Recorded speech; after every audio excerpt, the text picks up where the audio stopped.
Hey everyone, welcome back to Halftime Speech. Today we're going to do our NBA award predictions for this upcoming season, 2022 through 2023. We're going to go through every single award or every single major award and give what we think is going to happen. We only did our top one, so obviously there's always going to be runner-ups for those, but we only did our top one. So let's get it started with the MVP. I had Damian Lillard. It's really between a lot of guys. I mean, anybody could win it. There's obviously some sleepers, but Damian Lillard's been reported that he's feeling a lot better. He's feeling healthy and he's getting back in the gym. And I think with the addition of Jeremy Grant is a perfect fit with Dame. I just think Dame's gonna go crazy and average like 30 points per game and get the most valuable player. I can see that. I can 100% agree. Damian Lillard healthy. He's an amazing asset for Portland. Getting him some more help improves the team record, improves his availability, gets him some less, gives him some more help, gives him lowers the workload on him. So I can see him averaging a lot more points this year, not having to play so long, gets a little more rest. Seeing him healthy, Lillard is going to be a bucket.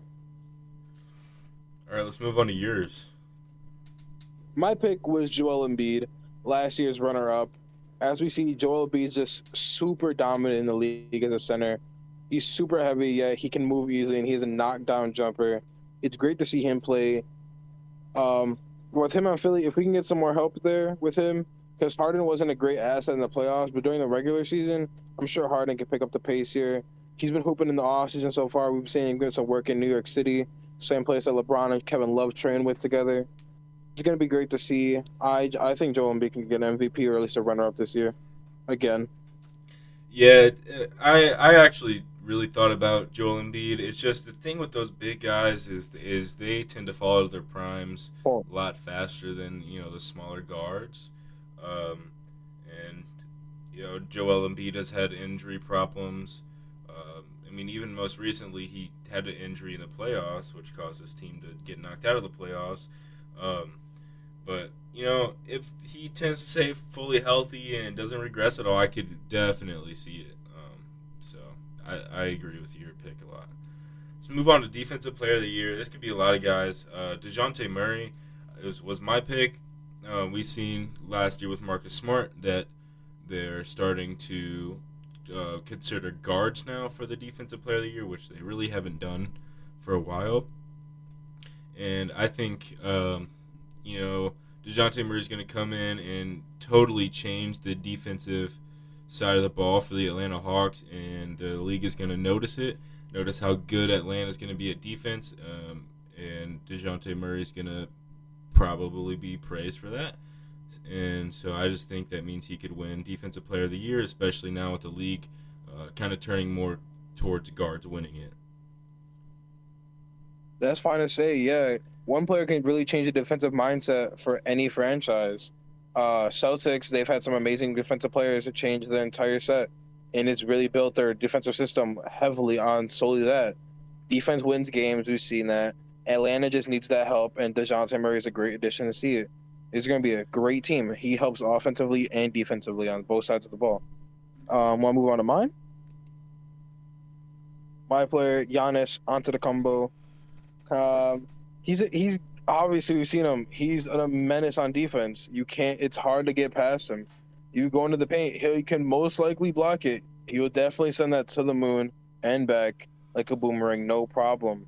Giannis is just too dominant. Same way at the offense. I was considering him for MVP, but I don't know.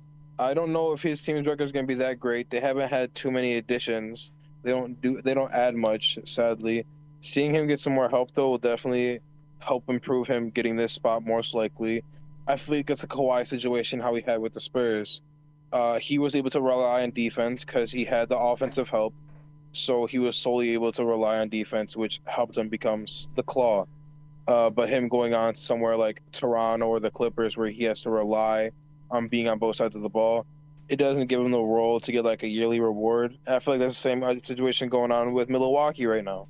If you have Giannis, who's having to be on ball heavy offense, and if he's not there, then Bucks aren't considering to win the game so well. But if he gets some more help, I feel like he can just rely on the defensive part and he can secure this role. Yeah, I mean, I also heavily considered him for both MVP and Defensive Player of the Year. Um, and I totally agree with everything you're saying. I mean, I think all four picks right now for these two awards, are very likely and very possible. But anything could happen. It could very well be none of these guys, and we could also just very well be wrong. Um, let's move on to Rookie of the Year. This one, obviously, cut down to a small number of players to choose from. So I chose Keegan Murray. I think he it doesn't have the highest upside in this draft, but he is the most NBA ready, and we've even seen that in the summer league that he's really been hooping. He's been showing that he's very under control, and he's a lights out shooter, and he can really do it all. So I think he's gonna help lead the Sacramento Kings to maybe a play-in team, low play-in team, and the league's going to realize that this guy can contribute to winning basketball, and he's ready for basketball or ready for the NBA, professional basketball, and he's he's just going to show out this season, and he's going to win Rookie of the Year in my opinion. But I also didn't want to be blanding how to say like Paulo or Chet or one of the top guys, even though That Keegan sounds a wasn't little top. personal. That sounds a little personal Moving considering my on, pick. There we go. Yeah, my pick, Chet Holmgren. Maybe some people would say basic, bland, and it's obvious, but you can't lie and sit here and say Chet doesn't seem like a solid pick. Summer League, he's shown out that he's like obviously he's not dominant defensively wise against other bigs, but let's say he could pick up on a guard with his size. He can guard a guard like a point guard, shooting guard, small forward, some power forwards with pretty much ease. He's an amazing shot blocker, and offensively, why he looks like a point guard out there. He has the handles, he has the shot. He's an amazing player. He seems NBA ready. Keegan Murray, I can 100% agree. That guy is looking like he's going to be solid. He's going to be fitting in the role well in Sacramento. But I can say the same about Chet Holmgren.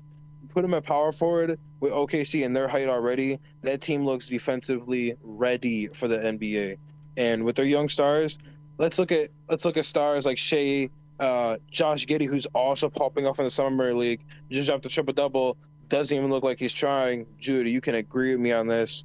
for This sure. team is just looking set. So Chet Holmgren taking this award, I believe is most likely possible than anybody else out of that rookie class. I mean, yeah, I do agree with you. He has really shown that he knows what he's doing. Um, but I mean, it's like the most obvious concern is his weight, but it's like the most serious concern. It's just he's way too skinny. I mean, that's really the only thing you can hold against him. He's really just a great player in every other side. But if you see him getting bodied by a 6'6" undrafted rookie, imagine what's gonna happen to him when he goes against like Joel or Jokic or almost any starting center like Steven Adams. I just really don't know, and I think he is gonna turn out very well in the league, but I just think he's gonna start off slow because of that weight. So I think somebody like Keegan Murray, who's more NBA ready. I mean, it's a one season award. It's really how you show out in your first 82 games of your career, and I think Murray is the most NBA ready. I think he's more NBA ready than Chet, so that's why I chose him over Chet. But Chet really has shown that he is a baller, and if he I gets weight can up, say, he's gonna be a superstar. I can say, I feel like we can have a Giannis situation here on Chet. A great young player coming off. I feel like Chet has more potential here than what Giannis did when he started off. Obviously, Giannis, that's a crazy statement to say, hot take here, but Giannis is obviously dominant as he is. Chet can be dominant in his own way, scoring ability wise, how Curry built up the 3 point shot. Chet can be dominant scoring wise with his height, like a Manute Bull, with just putting on a little more size here, like how Giannis did. He was skinny at first when he came in, then this again got serious muscle. If Chet just gets that mentality, he gets the muscle in there. I can see him being a superstar in this league in a few years. I agree. I mean, I can see him easily being a superstar in this league, but he was drafted second overall. We've seen he's had that cocky mentality like months before he was even drafted. And Giannis has always had that underdog mentality since he wasn't even a lottery pick. And he's just, I think he has the better mentality to work harder and get stronger and bigger and better. And I don't think Chet really has that mentality. I hope he does. I really hope he does, because if he puts on that weight like Giannis did, he's I don't want to like say this now, but he could be a Hall of Famer if he does. I'm just saying. He has Heck, that I agree with you on this he one. has Chet's that one of my skill. favorite rookies. He has that skill and potential to be a Hall of Famer if he puts on that weight like Giannis did. Um, but let's move on to six man now. I had Malcolm Brogdon. Malcolm Brogdon has been very good his whole career. He's been very consistent and has shown that he can win games. He was injured all last season and was just acquired by the Boston Celtics via trade. And there was a report out there that they like Malcolm Brogdon as their six man. So if that is the case, I think Malcolm Brogdon could very easily win six man of the year. But if it were up to me, I would probably start Malcolm Brogdon and move Al Horford to the bench. Um, but if they do end up doing that, Malcolm Brogdon is their six man, and I think he's easily the best six man in the league. Maybe Tyler Hero has something to say about that, but if Tyler Hero stays on the bench, but this is kind of a harder award to predict because you don't really know if players are going to end up starting a lot of games or if they're going to be benched the whole season. Like that's what's tough about this award to predict. So I'm going to just stick with Malcolm Brogdon. With that, what you just said right there about not being able to predict, I feel like with certain teams, like my six man of the year, you can go ahead and advance onto that right now if you'd like. It's Tyler Hero. I feel like teams with that, they just know he fits better as the six man role because he fits it so well. Him coming off the bench and just scoring is it's better to have that than risk him starting and then not getting the same outcome as that. It's like if you were to put Westbrook as a six man and have LeBron and AD start, it would work out better. So you just get two sides of offensive ball scoring no matter what as a constant rotation. So Tyler Hero staying as a six man, I feel like that's a potential there to have the reward. I think I can see him guaranteed at that six man spot. Malcolm Brogdon is an amazing player, and I could see him potentially starting. I don't know about him getting six man of the year. I just know Tyler Hero, he's ready to get that thing back. I know he's been dropping buckets and he's been working nonstop to just claim his name in the league. Yeah, if Tyler Hero is the six man for that team, that he very easily could win. But there is a gap at that shooting guard position, um, so maybe they just want to say screw it, screw his award and just start him, which Eric Spoelstra could easily do. But yeah, if he is six man, he could very easily win it. But like I said earlier, I mean that's the tough thing to predict about this award is you really don't know if they're gonna stay on the bench or not, especially with like injuries. Like say Marcus Smart gets injured, Malcolm Brogdon's automatically their starting point guard. Boom, he can't win six man of the year anymore because he's probably gonna start the majority of the games. Jordan Poole could have had a serious he definitely could have easily won it last year too, but there was injuries with Clay and Steph was out for a little bit, and he stepped up and he started like 50 something games, so that took him out of the conversation because he started so many games because of injuries. So that's you could say that about any player that you want to see win the six man of the year. That could happen to anybody. You never know. So this is probably one of the hardest ones to predict because you don't know who could be eligible. Speaking of that, Jordan Poole, and we're about to head into our most improved player. Last year, I feel like he should have gotten the role, or at least a candidate for it in the finalist. I know we talked about this in the podcast before, but I feel like he was really disrespectful towards Jordan Poole for not putting him in that conversation. He's definitely earned that role as most improved player. Yeah, I mean, I think he definitely should have been in the conversation. In my opinion, he probably should have won. But Yes. let's focus on this next year now. I said Keldon Johnson. He's always been pretty solid. He's always been a great shooter and scorer. But now that DeJounte Murray's gone, he's arguably the best player on the team. Um, Jakob Pertl might be the best player on the team, but Jakob Pertl could get moved. You never know. Like, I think there's been rumors like the Suns trade DeAndre Ayton somewhere and then want to trade for Jakob Pertl. So, I mean, I really don't know what the Spurs are going to do. They obviously don't want to win because they want Victor Wembanyama, which makes sense because he looks amazing already. Yes. Scary, scary, I scary. can't wait for that. But Keldon Johnson is probably going to be the number one scorer on this team. He's a great shooter, and I mean, we even saw him in the Olympics. He was on the USA team in the Olympics, and he was playing pretty dang good alongside some really good players. And now he's going to be the number one option, and I just see him breaking out. Kind of like what DeJounte Murray did last year. He was a most improved candidate last year because DeMar DeRozan left, gave DeJounte Murray the keys to the team, and DeJounte Murray was an all-star because he was the number one option. So I just kind of see something similar with Keldon here. I completely understand. I can completely agree. Cullen Johnson fits well when he has the talent, and if he's the star player on that team, he's your number one scoring option. He fits well, and he'll get the job done. Now he has that opportunity. He can get this reward. All right. Moving on to my most improved player of the year.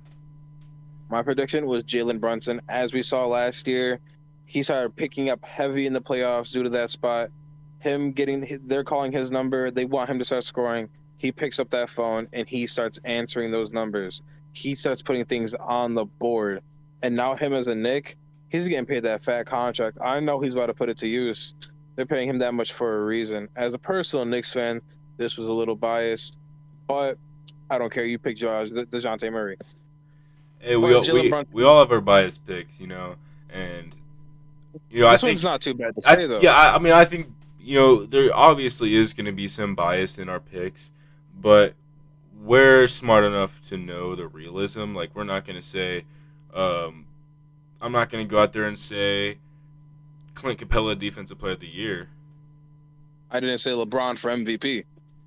You did think about it though. I'm just saying. Oh, calm down, calm down. We're talking about most improved player right now. Jalen Brunson as the starting point guard for the Knicks. It just makes sense. He's going to be your number one scoring option on that team. Julius Randle can finally pick up that playing role, and it's going to be just improving his stat wise. RJ Barrett and Obi Toppin are also going to be improving their stat wise, fitting as a role player. I don't know too much if their defense is going to pick up too well. They played nice rotational defense, but not too well on the perimeter. And neither their interior defense, they get babied by like dominant teams like 76ers or Denver Nuggets, even sometimes even Memphis. It's just, but their scoring ability is going to be great. If they're playing small ball, like if they're the Warriors, which is a great to start. If they get some more trades happening here, get some more size on that team, I can see a lot of happening here. Yeah, I mean, I really do like the pick. There is, people like Jalen Brunson wasn't worth all that money or all that, God, no. But I mean, I see kind of like a Christian Kirk scenario. I think people are getting over, they're getting ahead of themselves. They got all this money. Maybe they weren't worth that much, but um, at the end of the day, they're still good players. Like Christian Kirk, I think he's still a great player. He had almost 1,000 yards as like a second or third option for the Cardinals, and kind of the same here with Jalen Brunson. He was second or third option behind Luca and Porzingis or Dinwiddie. He was behind those guys, and he shown that he could step up when players are out. And I think Jalen Brunson is a very realistic pick for this, and I think he could very easily lead the Knicks to a playing spot. Um, Yes, yes, yes, I yes. don't know about easily, but I think they're definitely going to be in contention for a playing spot this year. Uh, I feel like this is a better roster than they had 2 years ago when they faced the Hawks in the playoffs. yeah, Uh, but like that was very Julius Randle, and Julius Randle sucked last year. I'm just keeping it. Yeah, I'm but just no, keeping that's it in not a coming in buck. like Julius Randle was bad last year. that's facts, but that's because they had to keep calling on him, and he can't handle being the star player on that team. Now he can ease into a role playing position.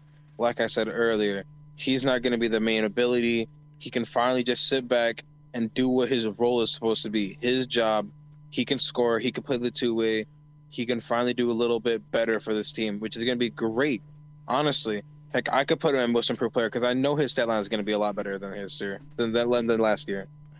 Yeah, I mean, they are definitely more well-rounded, but they definitely lack star power. I'm sorry to say this, but they I do can not agree. I have can star agree. power at all on that team, and I don't think, you know, I think they'll be lucky to make the playoffs. Um, That's heartbreaking to hear. I think they're. I know it sucks. Like, I would hate to hear that about my team, but I think the Knicks are at best play in. I feel like they can have a good. I think they could be the cuties, like how the Bulls were this year. They have a great regular season. They just don't have the playoff power. We'll just see how it goes. I know everybody's gonna have bias towards their own team. I'm if we're talking about playoff predictions, I'm probably gonna have the Hawks as like a top 5 seed, which might not be realistic, but it could I have be. Knicks at number one. I'm joking. I would That never. okay? That is not realistic at all. I will never. Probably gonna be the Bucks, to be honest with you. But let's move on to Coach of the Year, our final award. I said Chauncey Billups for the Portland Trailblazers. I think with Dame healthy, Nurkic healthy, you just added. Jeremy Grant. You just added Jeremy Grant. You got Shaden Sharp, who I'm very, very high on. I think a lot higher than a lot of people. I think he has, top 3 potential in this draft. And they just added a 2 as well. Or they just added Gary Payton. They just added. I know they added a shooting guard. I can't think Mm. of who it is right now. I don't think it's anybody like super significant, but I know they're gonna Hey, have. what? I know they're gonna have. They're better, definitely better than they were last year. They're gonna have Dame, Sharp, Josh Hart, Jeremy Grant, Yusuf Nurkic, and We some can say some solid players off Portland the has bench. Portland has an amazing backcourt on them right now. Oh yeah, yep. And But my coach of the year here, hold on, depending on what do you want I'm to say? not. I'm not finished. Go ahead, by all means. I'm sorry to Like I say said, Portland. like I said earlier, Damian Lillard, MVP. Yeah, I think it's very. I think it could be very realistic that happens, and he's gonna lead the Portland Trailblazers to a pretty high seed in the Western Conference, and the Coach of the Year award usually goes to like the best team in the league or a team that surprisingly does super well. And I think the Portland Trailblazers are going to surprisingly do super well. So that's why I had Chauncey Billups as my Coach of the Year. Now it's your turn. Well, I can agree with you on Portland wise. Damian Lillard healthy, Jeremy Grant being added to the team, Yusuf Nurkic being a great role playing center. He fits well. The whole team, and now having Gary Payton out there too, it just all fits really well. Portland's gonna have a better record than they did last year, and they're gonna have a great team. But moving on to mine, depending on how Phoenix is doing, Phoenix have been good the past few years since they've had a Chris Paul as addition, has in they're having their number one seed. But depending between Phoenix or Miami, whoever gets KD, Phoenix looking as a top role. If they get KD, I think this spot's guaranteed that they get the number one seed.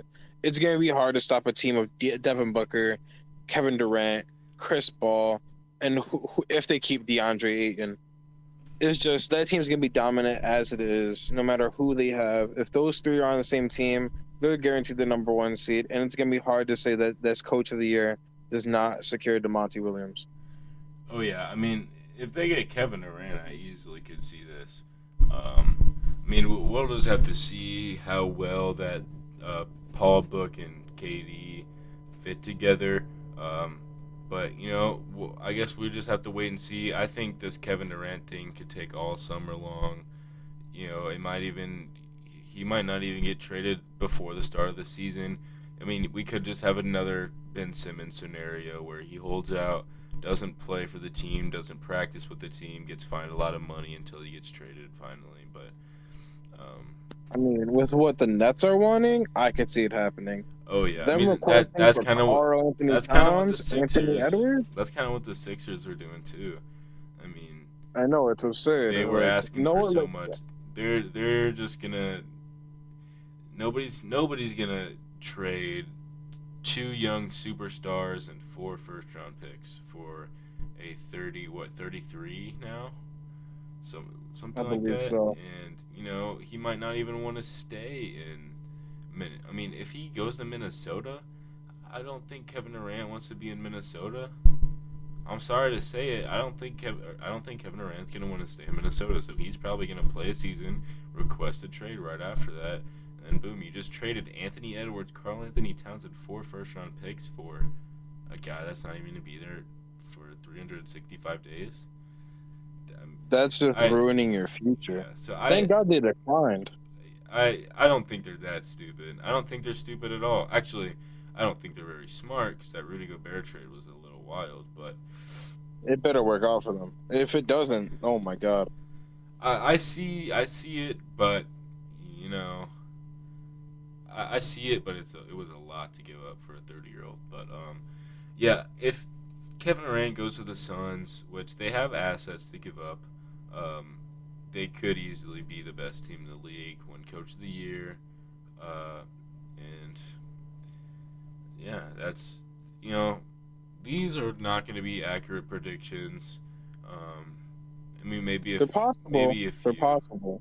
Yeah, I mean, I bet all my money that these are not 100% accurate. Um, but we might have a few right picks, and hopefully we could react to this video a year from now, and say if we were right or wrong on certain picks. Maybe that's a video that we could do a year from now. But that's all we got for today. I hope you enjoyed, and we'll see you in the next one.